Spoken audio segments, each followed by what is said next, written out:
সকাল চুলাল নিয়ে বইয়ে বললা হ্যাঁ ইয়ে করো এটা রে গুলা দাও গুলা গুলাও দিয়া গুলা এটা ঘন হয়ে গেছে তো না না আমি জল দিয়ে দিয়ে দিয়ে প্লেন নিছে না তো এনে তো সিমেন্ট নাই যে এবার নাইটা দাজি আছে রেখে কি দেবো শেষ করে লাও তো দেখো মা কি সুন্দর একটা চুলা বানাইছে গামলার মধ্যে থেকে ছোট্ট ছোট্ট মোট্ট চুলা উনান পান খাওয়ারও বেশি সাদা করে দিয়ে আর হিচকি দাও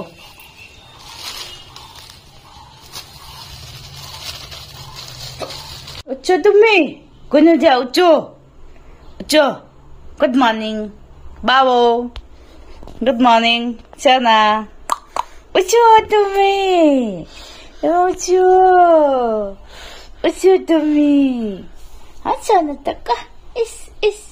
ayo makulay ayo ayo makulay ayo ayo ayo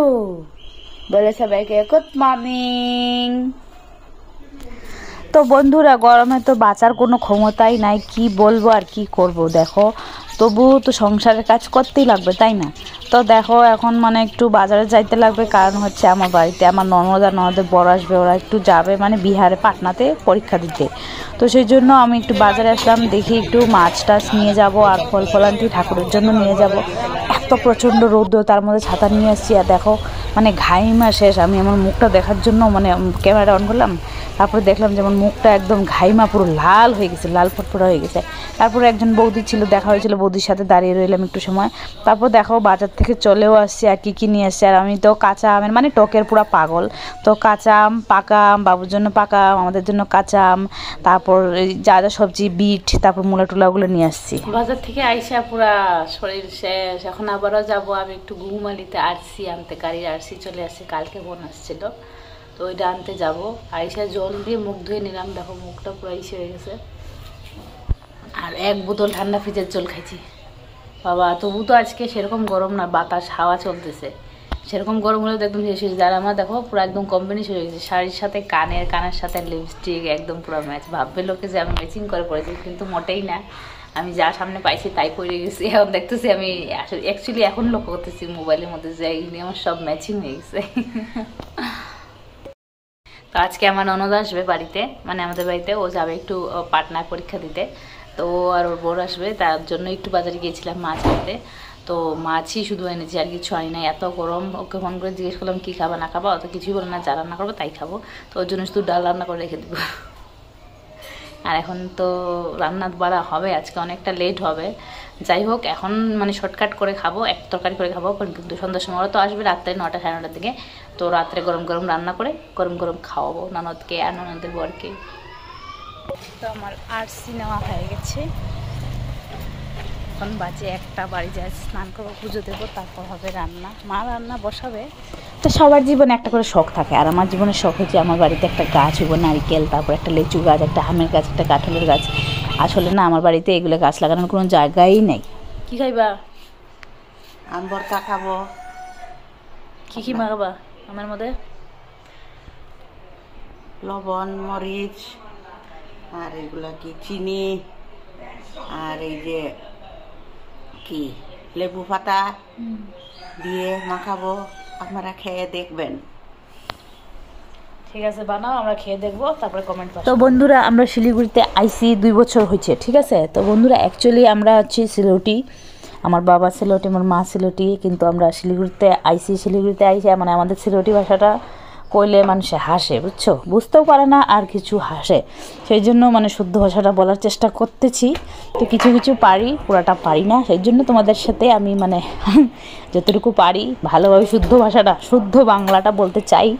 তবে পারি না যখন তখন বলে দিই আমার ভাষাটা যাই হোক মানুষ বলে না শেখার কোনো বয়স হয় না তো আমিও চাই যে ভালো শুদ্ধ ভাষা বলতে চাই সবার সাথে সেই জন্য যখন বাইরে যাই তখন তো শুদ্ধ ভাষাটাই বলি তবু আমাদের যে একটা সুরের টান আছে সেই টানটা চলে আসে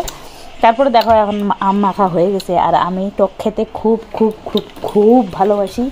তার জন্য বাজার থেকে কাঁচা আম কিনে নিয়ে আসছিলাম। মানে বললাম না মানে আমার খুব শখ আমার বাড়িতে গাছ হবে। তো তবে এক তো আম মাখা টাখা তো খাওয়া হয়ে গেলো, সন্ধ্যা হয়ে গেলো। সন্ধ্যাবাতি দেওয়ার জন্য যখন জল ছিটা দিতে গেলাম তখন দেখি কি আমার গাছের নিচে, সুপারি গাছের নিচে এই যে পাখি, 3টা পাখি পড়ে আছে, ঠিক আছে। তো একটা পাখি এই যে জীবিত আছে, এখনও জীবিত আছে। তো প্রথমে ভেবেছিলাম যে আমি যেটা মনে হয় চড়াই পাখি, ঠিক আছে। তো কিন্তু পরে দেখলাম যে এগুলো তো চড়াই পাখি মনে হচ্ছে না, এগুলো হাত পাগুলি অনেক বড় বড়। পাখিটা বাচ্চা কিন্তু তবে অনেক বড়। তো মা বলতেছে এগুলি তো চড়াই পাখি না। তো এখন কি করবো, ওর মাকেও দেখতে পাচ্ছি না, ওর মাও আসতেছিল না। মানে আমি কি করব না করবো বুঝে পারতেছিলাম না যে কী করবো। এত ছোটো ছোটো শিশু এইভাবে ভালো রাখতে, আবার সাথে সাথে দেখো না পিঁপড়াও চলে আসছে, পিঁপড়াগুলিও মানে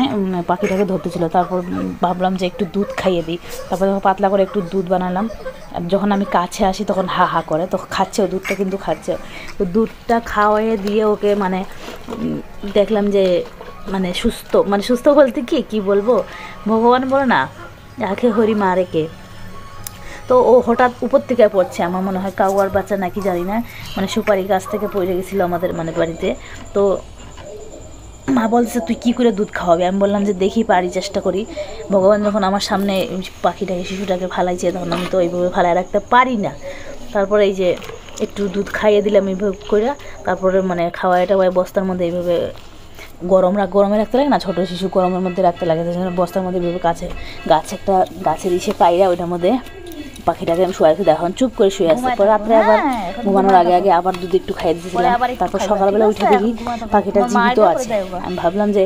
জীবিত থাকবে কি না, তবে সকালে উঠেও দেখি যে না, পাখিটা তো জীবিত আছে।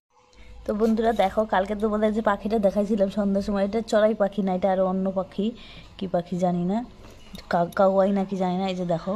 এখনও কিন্তু জীবিত আছে। আমি একটু আগে দুধ খাইয়ে দিয়েছিলাম।